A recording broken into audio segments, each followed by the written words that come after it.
À la fin de 2018, les 82 entreprises publiques que compte le portefeuille de participation de l'État de Côte d'Ivoire ont généré un chiffre d'affaires cumulé d'environ 4 220 milliards de francs CFA pour un résultat net de 306,5 milliards de francs CFA.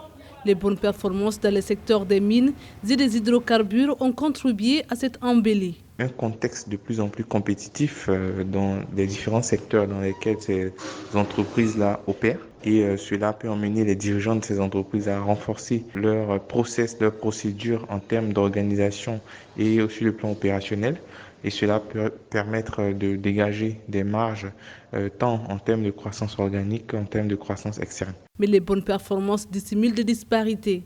Car si la Loterie nationale de la Côte d'Ivoire a doublé ses revenus et que le port autonome d'Abidjan dégage des bénéfices records, Air Côte d'Ivoire, en revanche, accuse un déficit de 9,6 milliards de francs CFA. Toujours est-il que la stratégie de l'État dit actionnaire doit être renforcée et développée afin de pouvoir dégager des marges de manœuvre plus importantes pour l'État. À terme, l'idée serait peut-être de créer un fonds souverain pour la Côte d'Ivoire, comme bien de pays l'ont fait déjà et qui marche très bien, afin de développer davantage sa stratégie d'État actionnaire. L'État a engagé une restructuration du portefeuille des entreprises publiques qu'il veut redimensionner en accord avec ses objectifs de développement. Les sociétés publiques qui rapportent gros à l'État sont gérées selon les standards du privé dans une optique de rentabilité.